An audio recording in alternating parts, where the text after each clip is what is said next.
Welcome to another episode of Conduct Detrimental.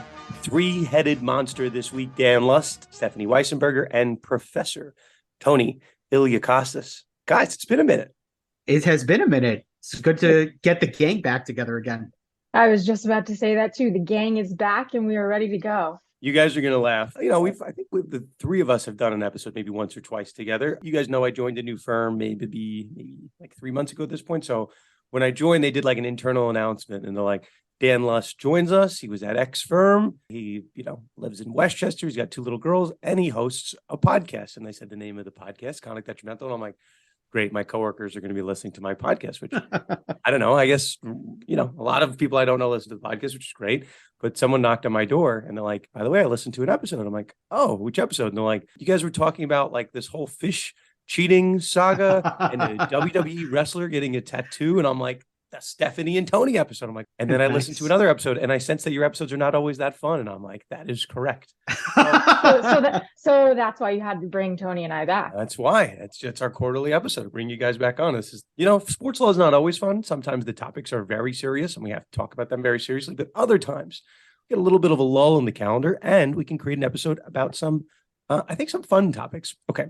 So before we get into that, Stephanie, right? Where are you recording this from? Your new fancy MLB Network office? Yes, I am. Oh, I am. Is it okay if we talk about a Major League Baseball related topic, even though you are an employee of MLB Network? Yes, as long as there is nothing bad said, because there should be nothing bad said about the MLB because it is so fantastic. And now that Aaron Judge is captain, all is right in the world. Of course, you had to stick it in. Of course, yeah. I had to. That's fair. MLB. We're not sponsored by MLB, but you know what? We'll pretend that we are because we now have one of our people that is there. And Tony, you're recording from Iliakostas HQ. That's it. Exactly. Just the IP professor headquarters. I love it. Okay. So we're going to cover 5 topics on the docket today.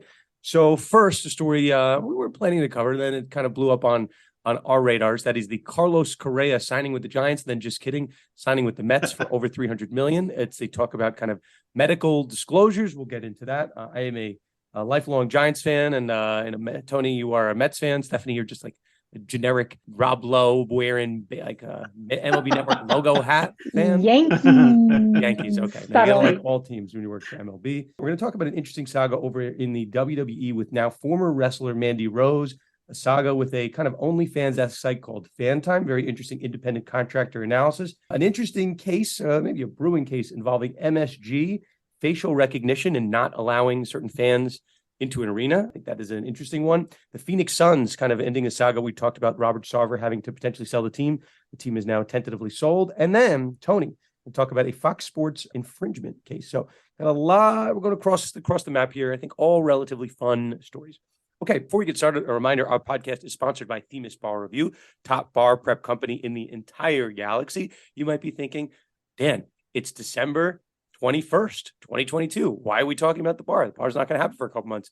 Lies. The bar is in February and July, and you can always use a friend to help you take the bar. So that is Themis Bar Review. Use our promo code CONDUCT for a lot of money off. I used to say it was a couple hundred. Now I'll say it's a couple million, but it's not a couple million because bar prep doesn't cost that much money, but you'll get a lot of money off if you use our promo code CONDUCT. Tony, I figured we would take this. So people know Stephanie, I think. Stephanie's been with us for a while. Tony, you're on, kind of on and off. Tony, we are both professors of law at the New York Law School. You're done? You have all your students finished taking finals? They finished as of 9 a.m. today. I had an epic 3-question exam. One question was about Nicolas Cage having a meltdown and showing his family jewels on the set of a Marvel Studio set. The second question we should mention you're the entertainment law professor. There's a reason that you're That's right, exactly. I'm not just doing this for the sake of it. It's the entertainment law final. So anyway, I had that as the first question. I had a question about really big fan of Coolio making a streaming platform called Coolio Plus and basically ripping every single DVD known to mankind and deep faking every character's face and voice to match Coolio. And then another question on Lil Uzi Vert. If you're a fan of Just Wanna Rock, that was tested and it did feature a cameo of Mickey Mouse, but not just any cameo of Mickey Mouse, AI artwork of Mickey Mouse hitting the bomb. So a very interesting fact pattern for students to dissect. I am not going to talk about the answers because I'm sure that there's a student out there saying, what was tested, Professor T? And, mum is the word. You're not going to find out until January 9th when the exam grades have to be turned in. Yeah, I mean, listen, Tony, you're telling me about Nick Cage and Family Jewels. I get a little bit concerned, but then it's okay because it's entertainment law. It's all for good fun. Remember, Nick Cage was in National Treasure finding other types of jewels, but this is a very different National Treasure that we're talking about. I was going to say Stephanie is my unofficial/official TA in our New York Law School sports law class. Tony, we had more than 3 questions on our exam, and it was back about 60. I think it was 60 short answer, 10 multiple choice, but you only had to answer 50 of 60. I, like you, my students finished taking the exam as of today. So I texted a few of them and I'm like, hey, I only gave you guys 3.5 hours. Is that enough? And they're like, that was perfect. That was enough. I try to guess how long it would take someone to take it. But that's like my fear, that I write a good exam, but I don't leave enough time, or I leave too much time. And then like the people that crammed all on the last particular day, like if it's too long and it's an open book, like anybody can learn anything. If a 10-hour open book exam, everyone can get an A. So you got to find that sweet spot. So 3.5 hours, is what it is. But good luck to all of our students. We is blind grading, and really any student that is listening to this, or a professor that's listening to this, blind grading. So as much as Tony and I might like certain people, and certain people might call their hand, like obviously professors are going to like the people that contribute to the conversations. With blind grading, it's a fair system because I have no idea. The person that got the highest grade in my class last semester did not say an entire word the entire semester. 0. Same with mine. Same with mine. And then I called them afterwards. I'm like, hey, like, congrats. And I'm like, just so you know, like, I don't know, you're getting an A+, but like, probably, in another class, maybe it makes sense to, reach out to the professor and whatnot. But whatever, if you get an A+, there's not really much I can do to change your course of your life. You're doing pretty well. Okay, let's do this. Let's start here. Carlos Correa. So the news today is that the Mets signed Carlos Correa, who's a pretty, interesting career with the Astros for years. Then he signed with the Twins on a 1-year deal. He has signed a 12-year, $315 million contract. And if you're waking up today and you've been like, haven't been paying attention to the baseball hot stove, you'd be like, okay, that's a lot of money for Carlos Correa. It is what it is. You may have missed, we did not discuss it on the podcast, that, like a couple days ago, the Giants, San Francisco Giants, I'm a lifelong fan of the team, signed Carlos Correa for 14 years, $350 million. So like, wait, what happened? Why is he not a member of the Giants? The Giants trade him to the Mets? No. Here's the general gist of what's going on. Every time you sign a big player like that, or this type of trade or anything like that, any type of acquisition, you'll read the fine print. It says pending physical. And 999 times out of 1,000, pending physical doesn't matter because the player just passes the physical. Sometimes it comes up and then trades have to get rescinded, or signings might have to get rescinded. I'm going to read a statement from San Francisco Giants President of Baseball Operations, Farhan Zaidi. While we are prohibited from disclosing confidential medical information, as Scott Boras, that's a well-known agent, super agent of baseball, as Scott Boras stated publicly, there was a difference of opinion over the results of Carlos's physical examination. We wish Carlos the best. So Carlos, not a member of the Giants. They delayed his introductory press conference. And at 3:30 a.m. today, I'm recording this on Wednesday, Carlos Correa is announced as a member of the New York Mets. So Tony, Stephanie, whoever wants to take first crack at it, this doesn't happen with signings of this magnitude. I don't remember anything like this ever happening. I woke up seeing so many people tweet about this. And there's actually one account that I started recently following on Twitter, at UK Mets NYC15. It's this British guy who is so jacked, it's not even funny, but every single big signing that they've done this year for the Mets, he does this video, and it's pretty much the same thing. Mets Twitter, absolute scenes. It's 3:00 in the morning. I'm watching the telly. The Mets have signed Kodai Senga, Yokoso Kodai Senga. Like, he just goes on and on with every single signing. He lost his mind with this Carlos Correa signing. So I knew that if he making a video about it, it's legit. And then I look into it and I'm seeing that it seems like there was a legitimate miscommunication with respect to his medical records. I will say this, I'm curious to know how accurate that aspect of the report is, only because we found out late in the signing, before he eventually had agreed to that initial 13-year offer with the Giants, we had learned that Francisco Lindor had requested Steve Cohen to contact Carlos Correa because apparently they're close friends, and Francisco Lindor wanted to play alongside Carlos Correa. Francisco Lindor is obviously the Mets shortstop, so Carlos Correa would be playing third base effectively. So I'm just genuinely curious to know how accurate that medical report was, if it was more for the sake of playing in a big town like New York, not to say that San Francisco isn't, But certainly when you have the Yankees across town re-signing Aaron Judge, getting Carlos Rodon, the Mets lose DeGrom, but they get Verlander to work alongside Scherzer. You've been able to bring back Nimmo. You have Omar Narvaez. You have a pretty powerhouse team that was on the cusp of going to the playoffs. I can't help but think that was almost buyer's remorse in the case of Carlos Correa. And somehow, maybe it was a draw of luck that they were able to sneak in the deal with the Mets and get that done. But let me tell you, Uncle Steve is spending the big bucks. He is wiping his rear end with money, and he does not care about any luxury tax whatsoever if it's for the sake of winning a World Series. Yeah, I mean, let's talk about a couple of things, right? So the luxury tax, I guess this is really kind of where I wanted to take this. And again, Stephanie, if you are not allowed to contribute to this conversation as an employee of MLB, you let us know. But this is not anything bad. This is not anything bad. The luxury tax is a collectively bargained for concept. It is a concept that is, in theory, a way to prevent someone like Steve Cohen, who's one of the richest owners in all of professional sports, to overspend other teams to an exponent degree, right? It just like the salary cap is put in place, right? Maybe you would think that the salary cap is itself maybe an unfair concept because maybe players want to be paid as much as possible. Maybe it should be a free market. But the salary cap is a concept that is collectively bargained for. The owners and the players agree to some form of a salary cap. Baseball is what we call a soft salary cap. You can go over it, but there are certain penalties. Now, there's this new tax that came into play without getting into too much details. What people in the industry are calling the Steve Cohen tax. When Steve Cohen took over ownership of the Mets from the Wilpons, it's pretty abundantly clear that Steve Cohen and the Mets had more money than, let's say, like the Pittsburgh Pirates or the Miami Marlins, right?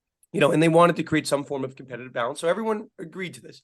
Steve Cohen, this is his first real summer of insane spending. And Steve Cohen, to your point, Tony, you said, using his, what'd you say? He's using his money as toilet paper. Is that the expression used? I've learned it. That's exactly what Uncle Stevie did. But just so people are upset, this is very much within the rules, what Steve Cohen's doing. It's his money. If he wants to light piles of money on fire and sign, unless people a lot of my friends are texting me today, are you upset about the Correa signing? It's a Giants fan. I'm like, no, I'm not upset about it. Carlos Correa, I don't know if this is blasphemous, but it's been in the majors for 8 years. His last 4 years were certainly not spectacular. I'd say probably his last 5 years were above average. And I'm certainly not ready to give him a 13-year contract. Now, the other part that we should talk about, just briefly, I just think it's interesting. Steph, you're the Yankees fan here. What was the Judge contract? 9 years, $360 million. Okay, 9 years, right? We're talking about Carlos Correa signing for 12-year contract, 13-year contract. Why these long contracts all of a sudden is, right? Again, I'm just reading the room here. Again, read enough replies on social media to figure it out. This is not because somebody wants to sign Carlos Correa into his age 40 season. It is a form, people are accusing allegedly, reportedly, maybe, a form of salary cap circumvention, that they're spreading this contract out over so many years that the average annual value of these contracts is certainly less. So it's almost like people have made fun of the Mets for so many years for that Bobby Bonilla contract. It's almost like Bobby Bonilla contracts are back in play. These are how fitting. That's kind of what's happening here, right? Which is funny though, because Bobby Bonilla deal was so innovative for its time, and yet here we are, and the man I think is going to be paid through 2035. So we still got quite a few years on the books, but I completely agree. This is more of a strategy. I really do not think that there's a world where Carlos Correa is going to be playing third base for the Mets into even into his mid 30s. I think one thing to bear in mind, that you were touching on earlier, Dan, was Carlos Correa is a good baseball player. Is he an excellent or great baseball player in the grand scheme of things during a 162 game season? That's debatable. What he is good at, though, is he is an excellent postseason player. I think he has accumulated 15 home runs over his postseason career. He is probably the reason why the Houston Astros have had such a good run over the span of their World Series games, whether you're talking about it versus the Dodgers, or what have you. But he's a very good baseball player in that sense, good defensive acumen. Yeah, this is just business as usual. And I think this is something to differ from the Brandon Nimmo deal, which was also a long-term deal. I think genuinely somebody like Brandon Nimmo wants to play out retirement with the Mets and basically ride out his career there. So very interesting signing. I'm very excited as a Mets fan. Hopefully we can get an idea of the kind of player he is. Hopefully he's not a bust like a Jason Bay. I hope not, but very excited nonetheless. Not to scare Mets fans, but Jason Bay's numbers pre-Mets were significantly better significantly better than Carlos Correa's numbers. So, to put a pin on the Bobby Bonilla stuff, if you don't know the Bobby Bonilla deal, he signed, I think he was released by the Mets in 2000. So instead of paying him $5.9 million when they still owed him following this 1999 season, the team agreed to pay Bonilla basically $1.1 million every July 1st from 2011 through 2035. And at the time he is 2035, Bobby Bonilla will be 72 years old. So if people are complaining like, why are we paying Carlos Correa into his 40s? You're paying Bobby Bonilla until his 70s. So. But yeah, that might be in vogue. And we might see this next offseason, or maybe they're gonna, make an amendment to the CBA before that.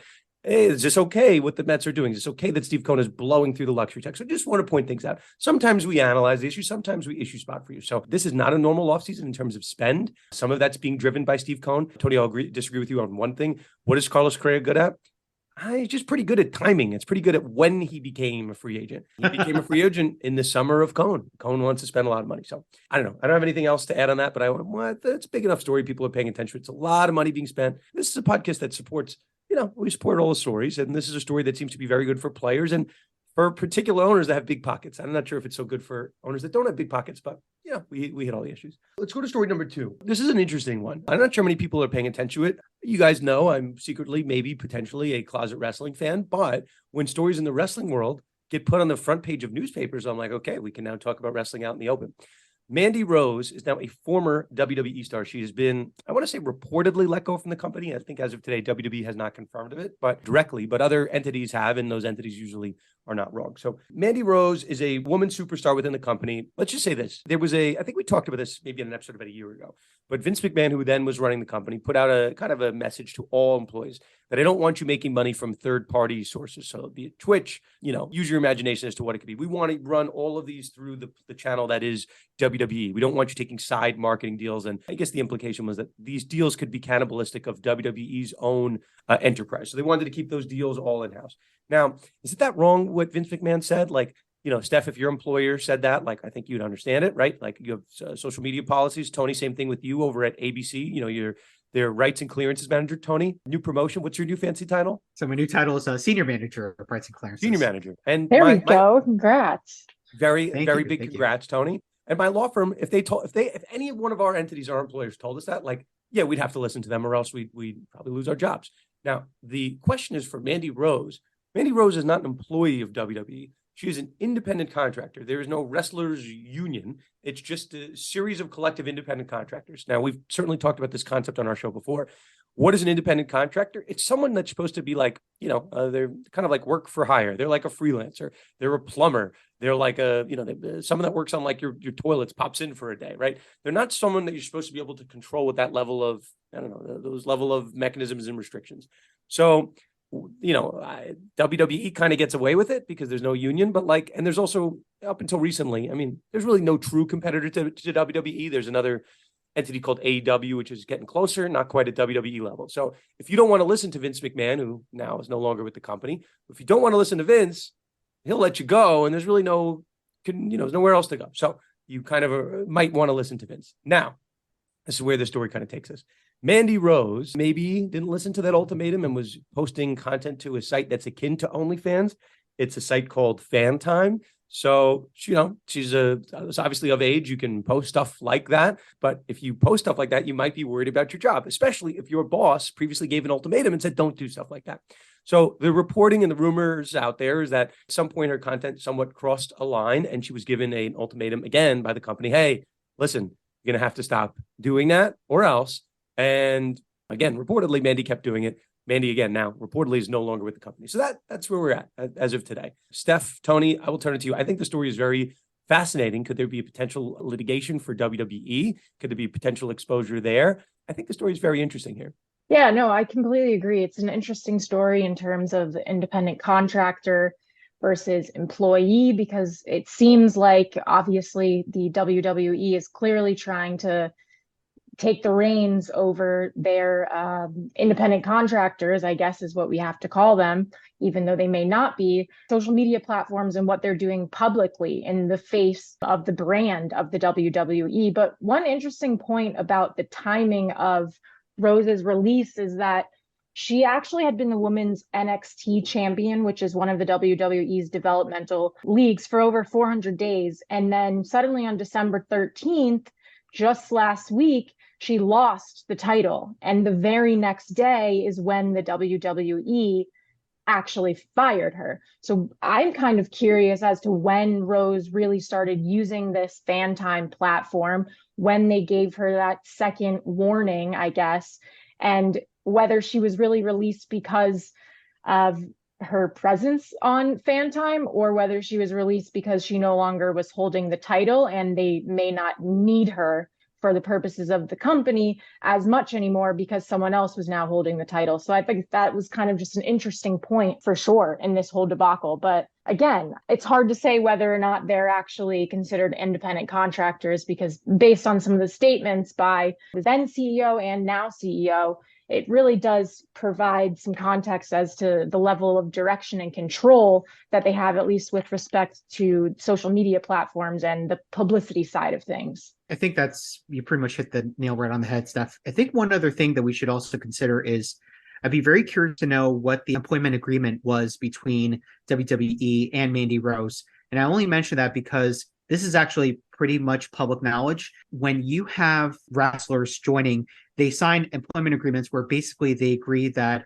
the persona that they take on in the ring and, who their character is the intellectual property of WWE. You can't just take that character with you and leave. I think that happened with Daniel Bryan, if I'm not mistaken, when he left to go to the competitor wrestling league, and he couldn't bring his iconic chant with him over to that to I think it was NXT or one of the other competitors. AEW, but it's so funny you say that. Like, he doesn't say yes, but the fans know to do it. So if the fans can say, I mean, you and I can say yes right now, but if Daniel Bryan eggs them on, right, it's a little bit different. So he throws his hands up a little bit, and then the crowd knows it. But anyway, yeah. So in that point, I think I'd be curious to know if part of her employment agreement lays out certainly the relationship between her and WWE, but more importantly, does anything related to her character or her entertainer name connect with what she does outside the ring? Because at the end of the day, if, let's say, Mandy Rose, the character name that she bears in the ring, is a registered trademark with World Wrestling Entertainment, and she wants to start a fan time account or anything else that would allow her to monetize off of her name, her image, and her likeness, there's a moment where you have to pause and say, well, is this an extension of my work for hire situation where I'm under the employ of my employer? Or is this something independent? This is just me, Amanda Rose Sacamano, that's her full legal name. That, am I doing it under that guise and I'm making money on fan time? So it's a lot to consider, but a really, really interesting story nonetheless that will boil down primarily to the legalese in the contract and anything else that could point to other evidence that can show who she was in terms of being an independent contractor or an employee. I got to give you an interesting, it's in line here. WWE has deals, brand deals with they make wrestling action figures. They obviously have television deals. They're on Fox. They're on different networks. So what's being, again, reportedly, allegedly, whatever we want to call it, just the rumor mill out here, is that Mandy's content on this OnlyFans account, this Zucchini account, that content breached the parameters of an agreement that WWE had with Mattel, the toy maker. So it's a third-party contract, but that's, again, to the question that WWE is don't do side deals. We want to control them. I do contractual agreements for entities. I do them for, entertainers in different shapes and forms. So if WWE's lawyers want to have their hands on all agreements with respect to what you can and can't post for this particular reason, this makes sense. Because if WWE is going to put you out there and license out your name, image, and likeness, they own it, right? We can have another story about different wrestlers who lost their ability, fun side story. Do you remember this guy, Tony, the Ultimate Warrior? Do you remember him? Oh, yeah. Yeah, definitely. So the Ultimate Warrior had a dispute with WWE after he left. And he's like, you know what I'm going to do, WWE? You really want to know what I'm going to do? I'm going to change my name to Warrior. Good luck with that. My name is now Warrior. Good luck. So Tony, right? You're the IP professor. He's good. Once he changes his own name to the Warrior, he's good.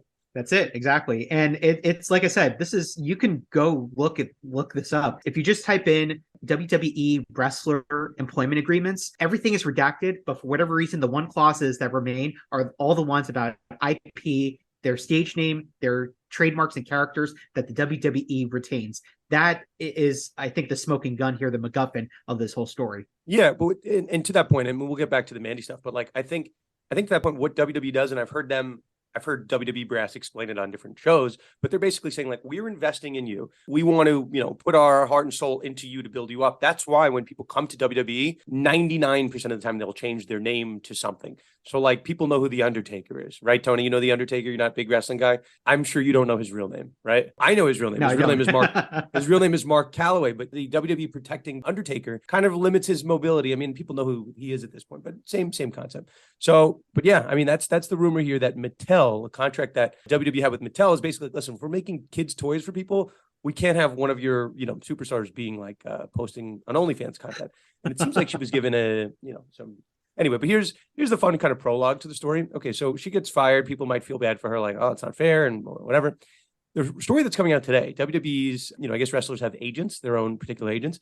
There was a claim today that Mandy Rose, in her time since she's been fired, which has been like, I don't know, 10 days, that Mandy Rose has made a whopping $500,000 in that 10-day period from the additional exposure that's been given her by non-wrestling fans now knowing her name, Mandy Rose, and going to whatever this site is and paying for subscriptions, however much this is. $500,000. So I think what's being put out there is that the wrestlers are making more from the side content than they are from their actual WWE contract. So Mandy Rose is not, people know John Cena, The Rock, Ronda Rousey's a wrestler. Maybe people go a little bit further into other people. But like, if you're able to make that much money, $500,000 in 10 days, maybe you don't need wrestling. So now all of a sudden, right, you're leveraged to be able to make money. Like WWE's got to be a little bit careful. They could build up a star and lose them. But Tony, to your point, you said something very interesting, and I'm certainly not going to do some research on this. Maybe actually do not do that. You're going to get in trouble. But like, I'm curious from an intellectual standpoint, the content that she's posting, is she doing it within the guise of being Mandy Rose, or is she doing it within the context of being Amanda Rose Sacamano, right? Where is that line? And if Mattel doesn't know where the line is, WWE doesn't know where it is, it's very different. So it's not like you're the Undertaker and you could put on like, the costume and the hat. Like it's unclear. Like this is very similar almost to what happened with China. China also went into adult entertainment, and I think she marketed herself as China. So she did. But rightfully so, she got in trouble with WWE, and I think rightfully or wrongfully, China is not in the WWE Hall of Fame, even though she was like maybe the most famous woman of that Attitude Era when you and I grew up. Absolutely. And I think for that reason, she just very blatantly used her name and, whatever. It's a different side story. And I don't know. Let's see. It's so funny. Like, isn't it? It's just me. Like all the tides are turning and all these like the sports betting world is turning, like the NCAA world is turning, and now like WWE is turning. We're going to talk maybe a little bit about like Live Golf, like all of these entities in the last like 5 years, these big behemoths, like there's like a lot of disruption in the space. Am I crazy? Like I feel like that's happening. No, paradigm is definitely shifting. And I think, changes in society are warranting these kind of new discussions for sure. The fact of the matter here is everything is just moving digital. And that seems to be the kind of catalyst that's getting everything to change in all of these different areas based on viewership on social media and the way that I guess our generation is kind of growing up and being exposed to sports in an entirely new way. So it's going to be interesting to see what happens in 2023 as that comes up on us very closely and soon here. While we are on it, Steph, I mentioned it very quickly. I mentioned like Live and PGA Tour we're changing. Is there an update we have on the Live front, maybe, perhaps? Oh, there's an update, that's for sure. Augusta National Golf Club. Obviously, everyone knows Augusta from the famous Masters tournament, which is interesting because it's actually separate from the PGA Tour. The Masters is entirely separate, just like the US Open is. And so the Augusta National Golf Club basically came out and said they're going to allow Live players to play in the tournament based on their own criteria. And just today, it came out that now there may be some protesters from the families and survivors of the 9/11 attacks. So it's going to be an interesting tournament, to say the least. And I will say, based on my experience in college, when I had the opportunity to be a server at Augusta National during the Masters, it might be a little bit hard for anyone to really get a good view on the tournament, whether or not you have, if you have a ticket to go inside, just because of the tall grass and the tall trees on the outside there, you can't really see anything within the actual course or on the grounds.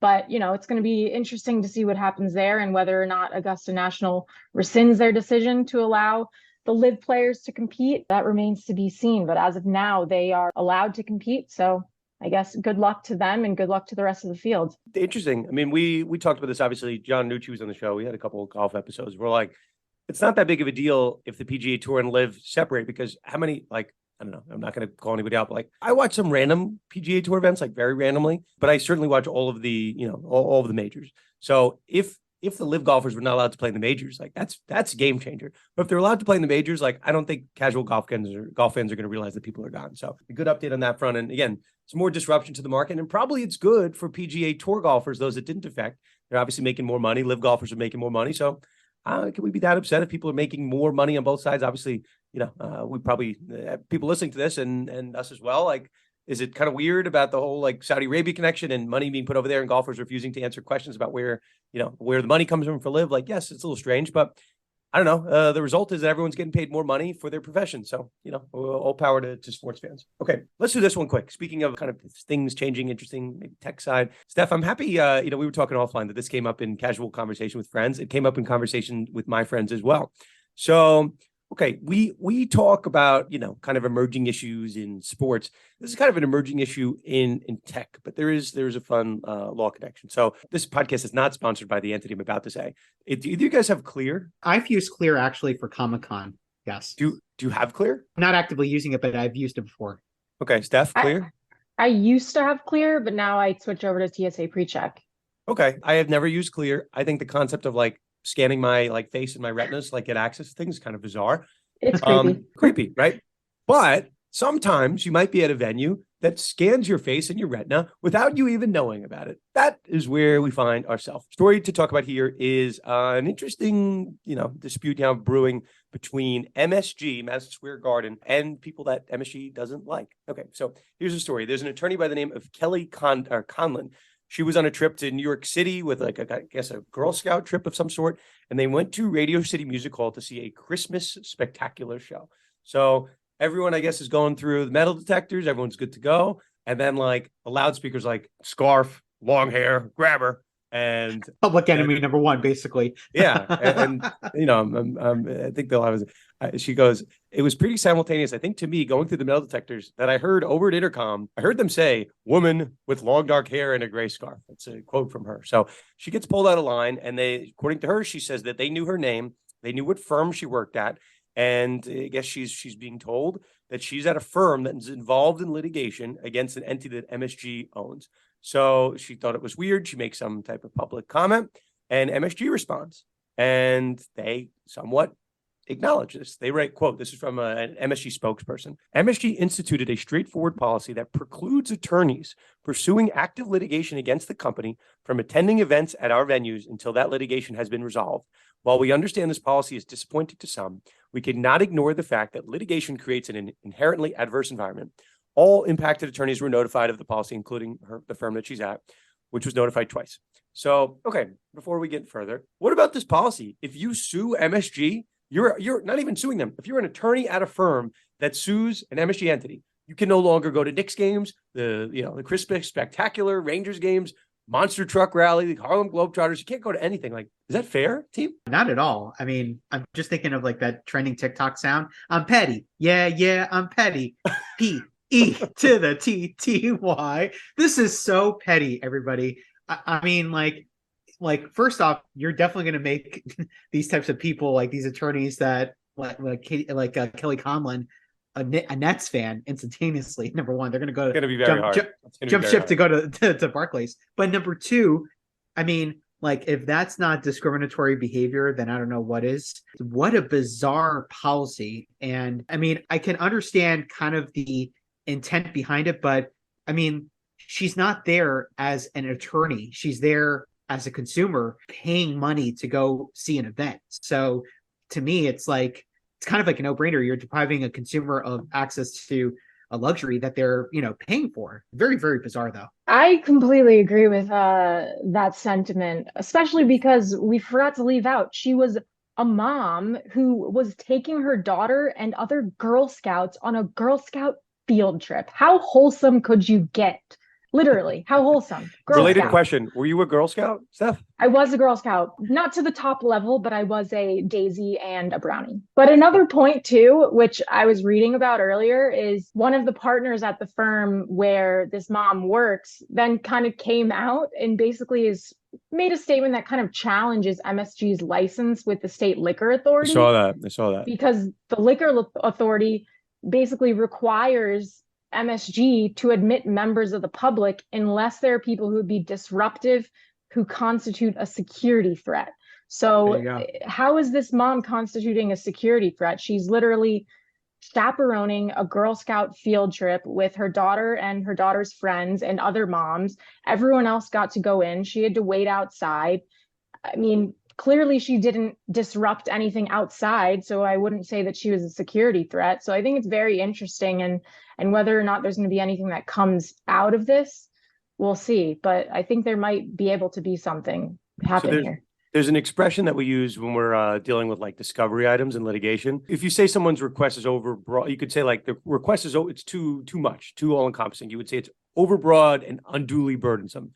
I think that expression applies here, right? Like I can play devil's advocate for a second. Let's say, for example, there was like a slip and fall at the arena or like a trip and fall, and there was like a defective condition in like the walkway or the escalator or something like that.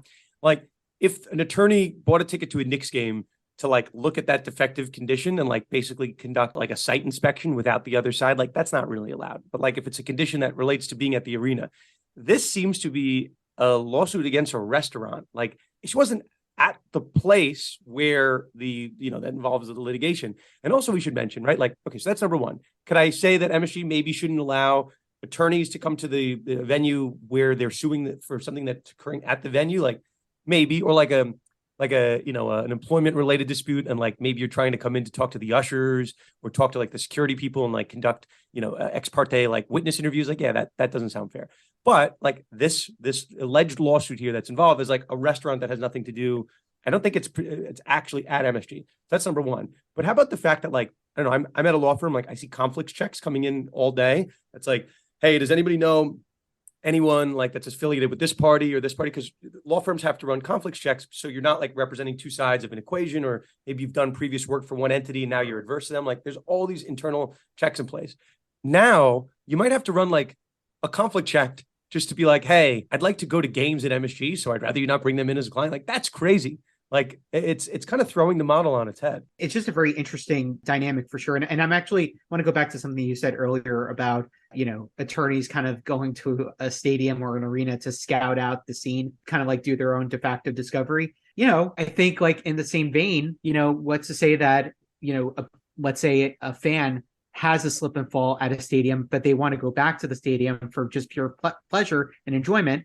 Can't go. They can't exactly, because it's like, not now that scenario to me seems more sensible, because the stadium now views that person as liability, and they don't want them to be like, the plaintiff that's just going to keep suing and over and over. So here's a quote from, I think, Steph, this is the same partner that you're referencing at this firm where this mom works. Quote, "This whole scheme is a pretext for doing collective punishment on adversaries who would dare sue MSG in their multi-billion-dollar network." So that's, Tony, what you're kind of saying. It's like, how dare you sue us? Like, let's say you diehard Knicks fan, like there's a slip and fall at the arena. Like slip and fall is like literally, I don't know, people don't know that term. It's like there's like a wet floor sign, and like you slip and you fall and you hurt yourself. That's exactly. Or trip and fall. Use your judgment as to what a trip and fall might be. I mean, that seems to be the tactic. So I guess there is other litigation right now in a different case about the permissibility of that system, but it's not like there's no like statewide regulations or guidance. So Steph, that's why I think probably that like state liquor authority threat is being put out there. Yeah, I mean, I don't know. James Dolan, it's not shocking that he would engage in this type of conduct. He's known. Tony, what was that fun song that you were just singing? Petty. I'm petty. Yeah, I'm petty. P-E to the T-T-Y. Now that's stuck in your head. Now you're going to go on TikTok and you're just going to flip through all those petty videos. Listen, I'm on a lot of forms of social media. I am off TikTok. I'm not on TikTok. I'm off the grid. All right, so just do it on Instagram. It's all over Instagram too. No, I think I've heard it. Just I'm not going to acknowledge that to anybody. So let's do this. So we're talking about owners with bad conduct. Another story that we've covered. We have an update on it. Been a pretty sizable, substantive update. The Phoenix Suns. So we talked at length about this stuff. I think it's an episode you and I did together once upon a time. It's somewhat in line with our Washington Commanders handling. Robert Sarver was the owner of the Phoenix Suns. We'll see how much of the team. I don't think he's retaining any interest in the team, but the team goes up for sale. Robert Sarver said he was voluntarily selling the team after these allegations came out of kind of toxic workplace, sexual harassment in the workplace. Robert Sarver making comments of homophobic type comments, racist type allegations, you name it. Robert Sarver was accused of it. And it was kind of these ugly allegations. Robert Sarver denied it at first, and ESPN, Axel Holmes over there, had put out a very long report, just like, we had the Washington Commanders ESPN investigative team. They put out this long report. Both reports were denied by the sources, be it one Robert Sarver and one Dan Snyder. And wouldn't you know, the NBA confirmed the Robert Sarver ESPN report, and then Congress seemed to confirm the Dan Snyder report. So we're still waiting for the NFL's report, but we'll deal with that. So once the NBA confirmed the Robert Sarver report, Robert Sarver went from saying this is not true. He just goes you know what, white flag, I'll voluntarily sell the team. So a couple months have passed, and now we have some buyers. We have a price tag. $4 billion with a B. $4 billion has now reset the NBA market. It was once upon a time reset by Steve Ballmer, who bought the Clippers, guys, I think for $2 billion. Yeah, $2 billion. Yeah. Yep. And now, right, that was a Los Angeles market, the Los Angeles Clippers. Now the Phoenix Suns, less than a decade later, are now selling for double what a team sold in Los Angeles. Guys, this is a rocket ship. Team valuations through the moon. Steph, what do we have on the Phoenix Sun sale? Basically, Matt Ishbia, billionaire mortgage lender, as you said, $4 billion with a B. And now that Sarver is out, Ishbia is in. And apparently Ishbia is a well-known, guy in the league office. And he's pretty much in with Adam Silver, who's the commissioner, and has also developed other relationships with some of the other NBA owners. While he will have to undergo a background check still and a vote of approval from the Board of Governors, and that's pretty much just a formality, and no one has found anything yet that would, get rid of his chances of making this purchase official. And it also sounds like one of his brothers who's a founding partner in Shore Capital, is going to make a significant investment and also serve as alternate governor. But now Ishbia will be the majority owner of the Phoenix Suns. So we'll see where that takes Chris Paul and Devin Booker in the future. You forgot one thing about Matt Ishbia, very important. NCAA college basketball champion. He played college basketball for 3 years at Michigan State, won a national title in the 1999-2000 season. He averaged a whopping half a point per game. Not the best college basketball player, but obviously made it there. He averaged a whopping 2 minutes a game, but he was on the roster. People can look up his picture. But we have now a very young owner, or soon to be owner, 42 years young. His net worth is $5 billion. So, once upon a time, a guy, Mark Cuban, was injected into the league, a young, kind of brash, exciting owner. And the NBA underwent a lot of change. And we underwent kind of the player empowerment era, I want to say not under Cuban's watch, but he's probably the most outspoken owner in the league.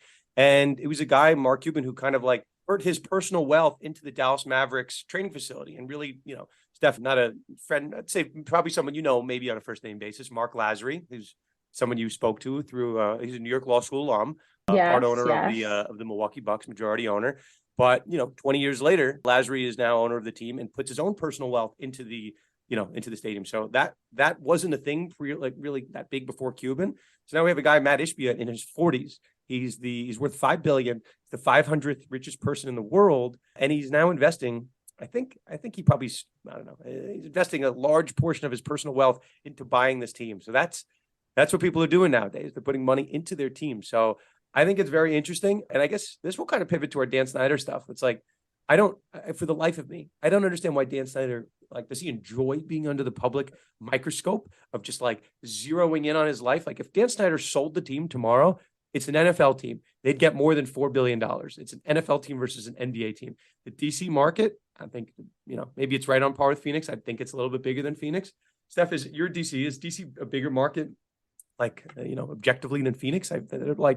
both like I top would 8 s- markets, top 10 markets? Yeah, I mean, I would say Washington, D.C. is. You saw what happened with like the Nationals when Right. they started in D.C. They got immediate fans. I think I would, and Caps, obviously, Wizards, I would say it's definitely a bigger market.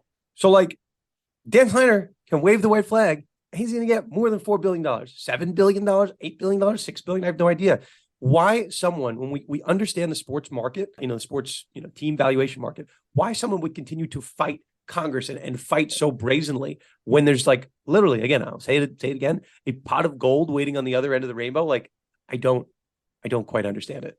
It's ego. It's totally ego. No questions asked. I mean, he's been denying every allegation under the sun. He's been under total scrutiny as an owner. And I think, the power trip has just gotten to him. I think one point, going back to the whole issue of the Sun sale, it is interesting, correctly pointing out that, of all the cities, of all the markets, to have a team valued at $4 billion, it's the Phoenix Suns. I think this is underlining how secondary markets are becoming a pretty much a hotbed for sports. I mean, just look at Las Vegas. It all started with the Las Vegas Knights coming. Well, first the NCAA tournaments were there.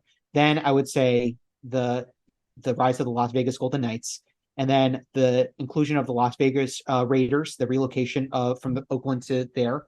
I mean, what's to say that in 5 years or maybe 10 years time, we're going to get a baseball team there or even a basketball team. So I think that what happened here was pretty much a sound decision or a sound move for Matt Ishbia, but could also serve as a calling card for other cities to say, look, if that could happen with Phoenix, it could happen to your city. You just have to find the right buyer. I agree with that completely. And I just want to say, too, the first round of the bidding process for the Washington Commanders actually closes this week.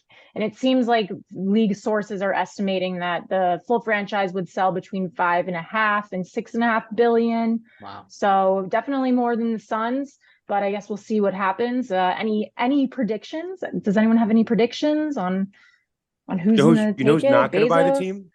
The guy that sold the Aaron Judge ball. I think he's going to be a couple billion short. Isn't Jeff Bezos teaming up with Jay-Z or something on? I saw that. Jeff Maybe Bezos. Matthew McConaughey. That would be like very, the very Avengers. interesting. He's getting Yeah. every celebrity to say they're contributing to it, which Before probably you is know it, Rod's good. going to announce that he's part of the deal too. Yeah.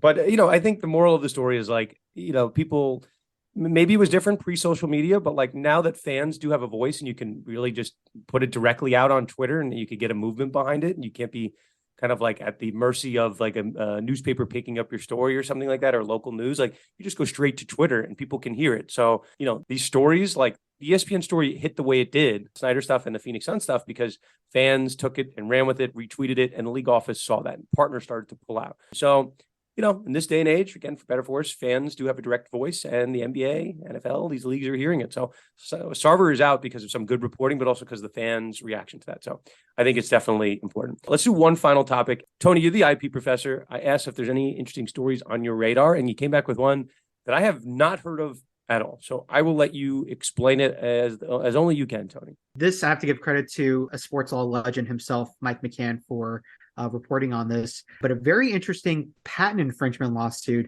related to Fox Sports and their scheduling football games, specifically how they decide to circulate games when they do. And I think this was very interesting because typically you would think that with a broadcast company like Fox Sports, they would be more in the realm of copyright infringement, maybe even trademark infringement. That would be a bit of a stretch nonetheless. But patent infringement is quite unique. So this lawsuit involves an analytics company that is called Recentive Analytics. And they have registered 2 patents in the U.S. Patent and Trademark Office, utility patents, for, quote, systems and methods for automatically and dynamically generating a network map. If you don't understand what the hell that means, meet you and me both. But in reading the patent itself, what it sounds like the patent is related to is creating an algorithm that allows scheduling to take place. And I guess they use a number of factors to do this. What's interesting, though, is that Recentive Analytics has used NFL, or has worked at least with the NFL in the past, to create scheduling for the variety of different games that would air at specific times. And, teams would match head to head with certain teams. So, this company has worked with the NFL in the past. The allegation in this patent infringement lawsuit is that Fox Sports essentially used the exact same technology that Recentive Analytics uses to decide which games they're going to play at what times and basically drive up viewership, drive up ad sales, so on and so forth. Now, you're probably wondering, like, why are we even talking about this? I think one, it's very interesting that a broadcast company is involved in a patent infringement lawsuit. But two, I think that this is a good shout out to utility patents, which often doesn't get a lot of love.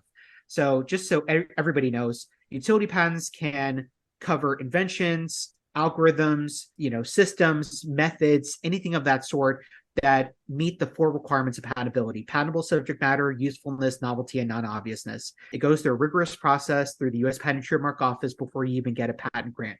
When a patent is granted, the inventor and the U.S. Patent and Trademark Office have essentially gone back and forth as to what the registrant of that patent is trying to protect.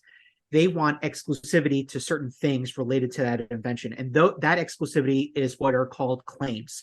So essentially, when you read the last few pages of a patent grant, you'll see that there's a clause that says "we claim" or "I, the inventor, claim," and it lists what the invention is trying to protect. And essentially, those claims are designed to prevent other inventions from coming in and mimicking exactly the same thing that invention is doing.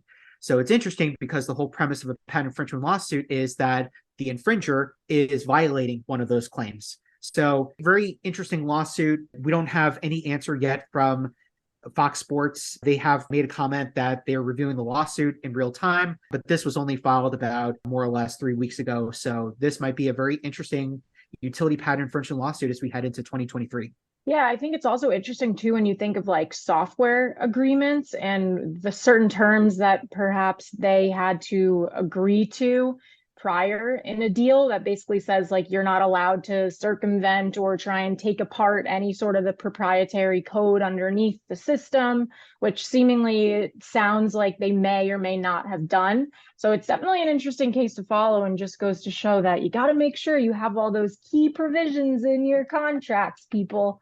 Yep, absolutely. So I think before we put this in the books, I'm going to do a what to watch for. A reminder, our podcast is sponsored by the law firm of Orr and Horgan. They are our guys for all things college sports. You have a regulatory issue, you have an athlete issue, you have an NIL issue, you have a collective issue. I reached out to Tom this week for a question about a contract regarding an NIL entity, we'll say. But Tom obviously had the answer because Tom and Connor, our friends over there at Nebraska's Orr and Horgan law firm, are the best. So if you need to get in touch with them or you have a question about college athletes, we are not able to help you. We can always point you in the right direction, but we would tell you that Orr and Horgan, friends of the show, they are great in that particular space. So let's do this. As we close. I want to do a what to watch for. I imagine we have a couple of options here. I'll go with one, guys. Maybe you were not expecting me to do. My what to watch for is the future of Twitter, which was once my favorite platform. It still is to some extent, but if you tell people that you love Twitter, it now has a very different connotation to it. So for those that don't know, and I was baiting it, bringing it up during the Carlos Correa stuff, but like obviously the Giants, had showed an interest in Carlos Correa. They got really close to the finish line, and then they're like, you know what? We're good. You can go sign with the Mets. Elon Musk, once upon a time, said like, I want to buy Twitter. And lawyers were hired, agreements were signed. In the process of doing his due diligence, Elon Musk kind of said, well, I have issues with certain things. And during my due diligence check, there were too many bots. And it was determined by the lawyers that like Elon had gone too far, and those objections to Twitter while he was in the middle of doing his due diligence, those were not legit. And the Twitter was actually going to force Elon to buy the company. So what did he do? He kind of did an about face and just like, you know what? Okay, I'll buy the Twitter at the valuation that I said. And now I own Twitter. So I think we were all kind of nervous as to what would happen in the Elon Musk era.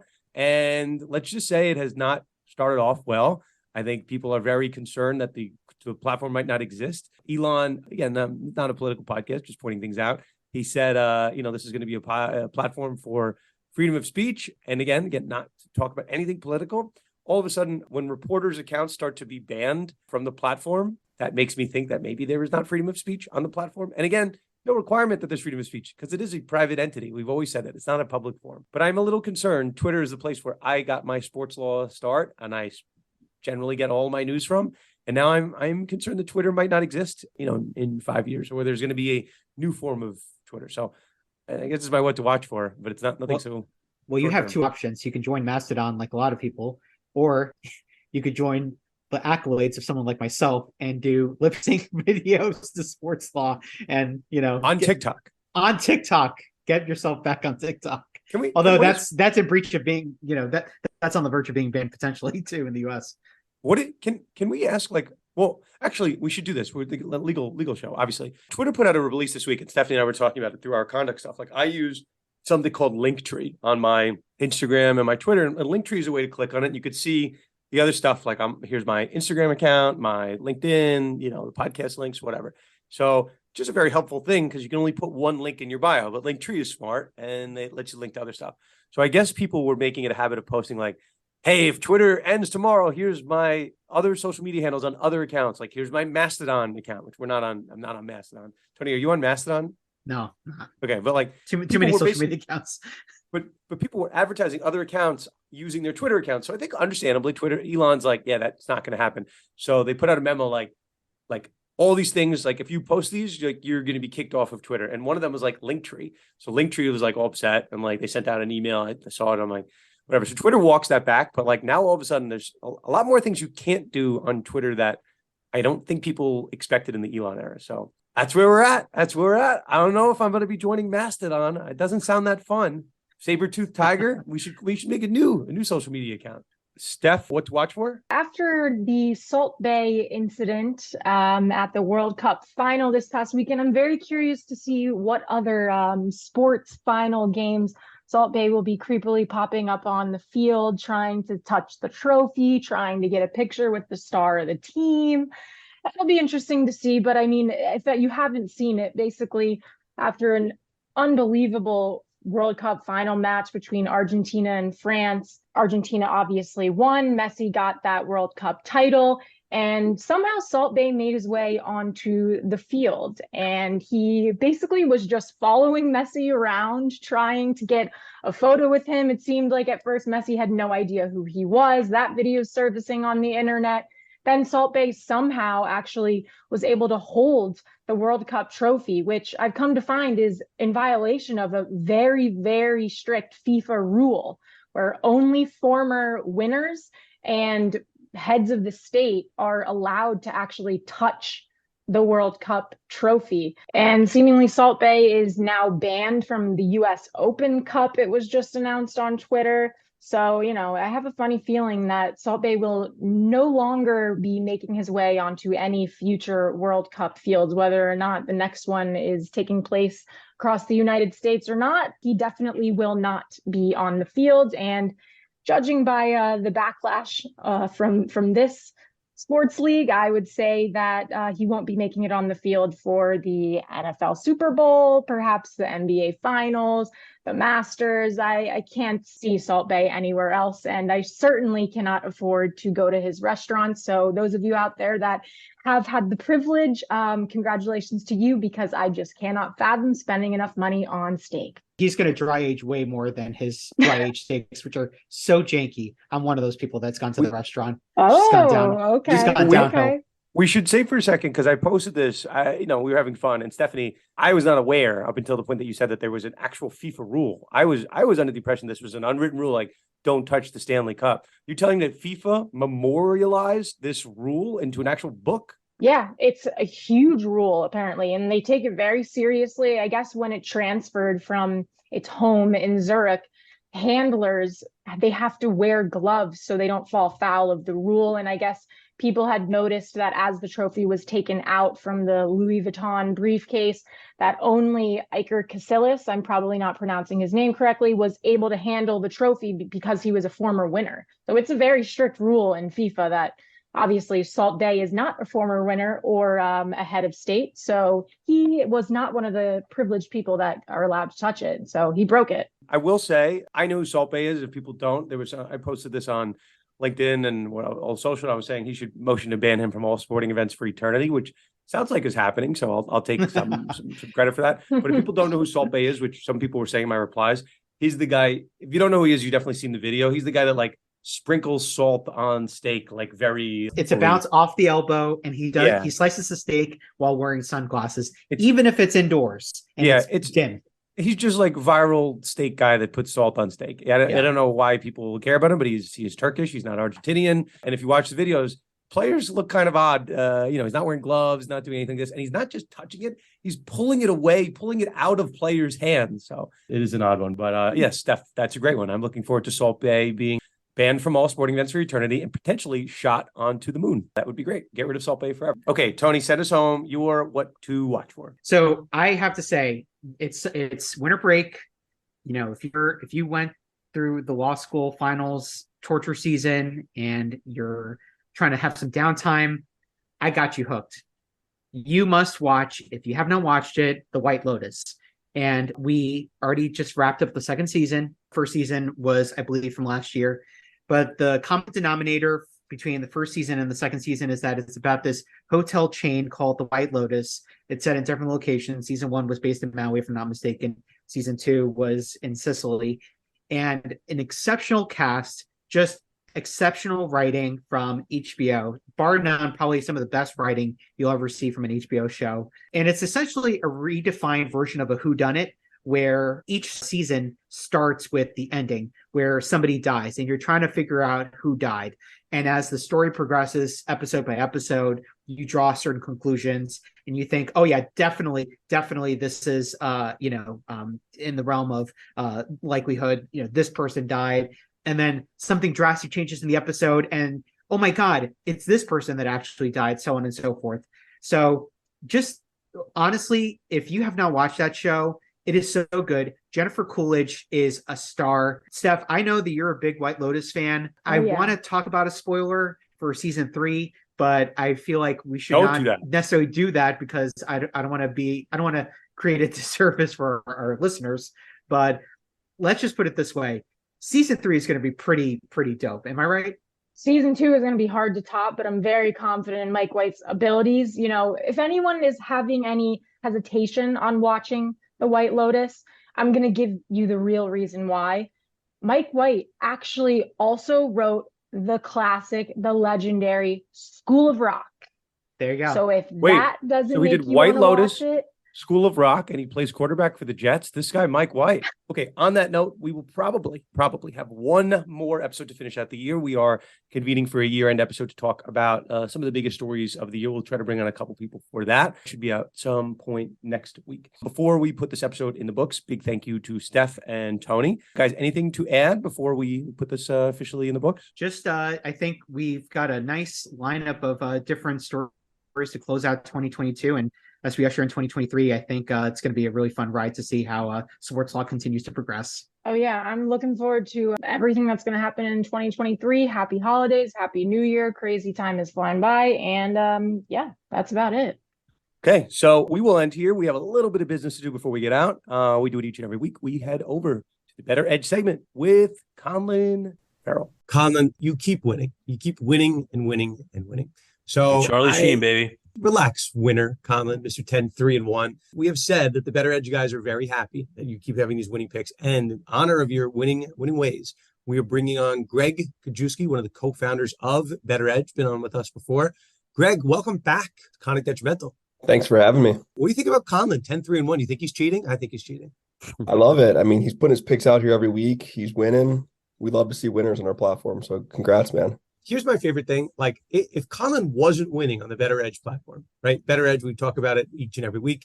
Peer-to-peer betting. People are putting out lines, right? They're not always. Sometimes, like last week, Conlan's 3.5 pick.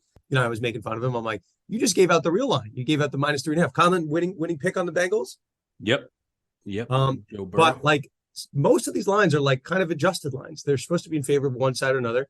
Conlan, this is how easy it is, right? If you're really smart, you're sharp better. Conlan, right? Is it like a fighting words if I called you just like a square better? Fighting words? It would be fun. It would just be an unintelligent comment from somebody that prides themselves on being the smartest guy in the room as a lawyer. So I would just a shot at me.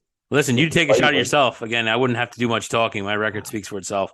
All the compliments in the world to you, Conlan. You're 10-3-1, but on this peer-to-peer, betting platform, right? You can look out for these custom lines. People can think they're smarter than the field. And I'm sure there are people on the other side, Greg, and we spoke about this in a prior podcast, that are setting those lines and luring in, right, the fish, the square bettors. Conlan emerges from the scenes. Conlan, we wanted to do right by you. You're doing so well.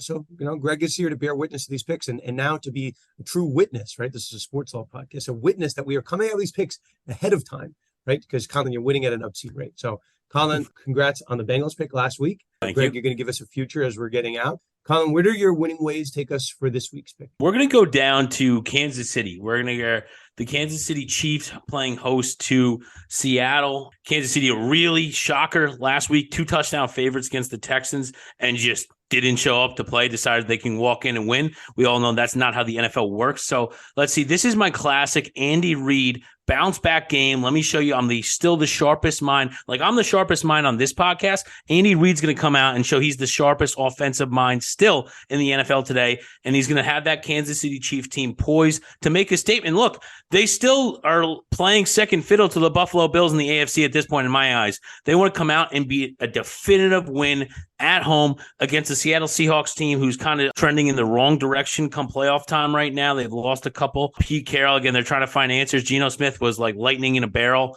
and the dynamite in a barrel, lightning in a barrel, whatever it is. He was hot in the beginning of the season, but now he's kind of played regress to the mean. So let's see here. On Bettor Edge, our wonderful partners here, they're giving us the Chiefs at -10. That's where I'm going to lock them in. I think the Chiefs win this game by 2 touchdowns at least. 10, you get a little bit there. You don't have to hook a 10.5. So even if there's opportunity for a push, but yeah, give me the Kansas City Chiefs at home at Arrowhead -10 against the Seattle Seahawks. -10, double digits. Double digits. Listen, again, bounce back Andy Reid. He's been eating at local Denny's in Kansas City, Missouri, pissed off. He's been an angry Andy Reid, and we don't like Andy Reid. What is it this Sunday? It's Christmas, Andy Reid, Santa Claus. Look, you don't want an angry Santa Claus. Christmas Eve's going to come. The Kansas City Chiefs are going to open a can of you-know-what on Seattle, Pete Carroll, and they're going to send them packing back to the Pacific Northwest with a 2-touchdown loss. That's my bold prediction. What I do like about you, Conlan, the more that you've won, the more bold that you've just become in general. Not bold predictions. You've just, throwing out Santa Claus. I'm a nightmare now at my local bagel shop. I come in there on Monday morning. They're like, I hope he lost this week. I'm like, coffee, crumb cake. Now the Bengals covered. Got that confidence. Listen, I love it. We love it, Conlan. You keep it up. And now, listen, Greg, what we'd like here, Conlan's pretty good on our weekly picks. We're getting close. We're getting close to the NFL playoffs, which everyone's so excited for. Thought we would spice it up this week and give a special futures pick. So, Greg, you have not given any winning picks thus far, and we're actually not going to know next week if it's a winner or not. Futures pick for the playoff Super Bowl. What do you got? I'm going to go Bills for the Super Bowl. I'm a Vikings fan. It's tough to pass on them, but I think the Bills got some great talent. After last year, the way they lost to Kansas City, I think Josh Allen's going to come back with some grit, really kind of push hard and go through the Super Bowl. I know they're a favorite, but I think there's a lot of talent on that team. They'll be able to pull it off and get it done this year. Listen, for someone that is in Minnesota, Bettor Edge is headquartered in Minnesota, the fact that you are not picking the 11-win Minnesota Vikings, is that what they are, 11 wins? They are 10-3, I think.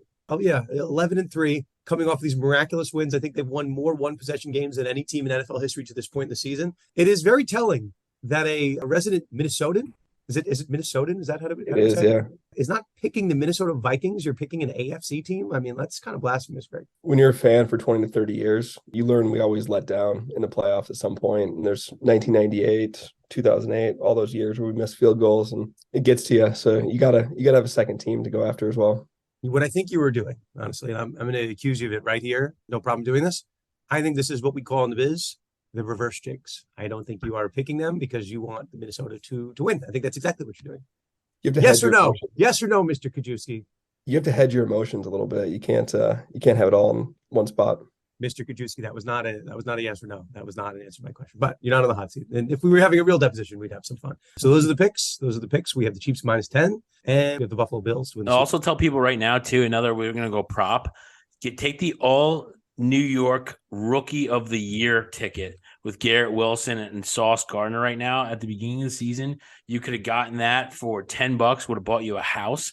But right now, $10 will buy you maybe a Monopoly board game or something like that. But I'm telling you right now, Garrett Wilson is going to finish the year strong. Sauce Gardner's got the defensive rookie of the year locked up in the bag. The mantle's already been dusted in anticipation for the hardware. But I'm telling you, Garrett Wilson right now still in the mix at plus 125. I'm telling you, parlay those two and have yourself a very merry Jets Christmas, because those two guys are going to bring home the hardware. Very bold of you, Conlan, to give it out at plus 125. Very, very bold pick of you. Okay, so that'll do it. Again, if you want to get all these favorable lines that Conlan picks from, use our promo code CONDUCT over at Bettor Edge. You get a free $20 upon sign up. Okay, that'll do it. Again, one of our last episodes of the year. Conlan, good luck to you, sir, going for your 11th win, just like Greg's Minnesota Vikings that he does not want to support, but secretly off the record, he's telling me they're going to win the Super Bowl. That's 100% what he said. We'll have some fun. So again, it's been a pleasure with you throughout the year of 2022. We'll have one more episode to close out the year, but that'll do it for us here on Conduct Detrimental, and see you next time on one more episode of Conduct Detrimental.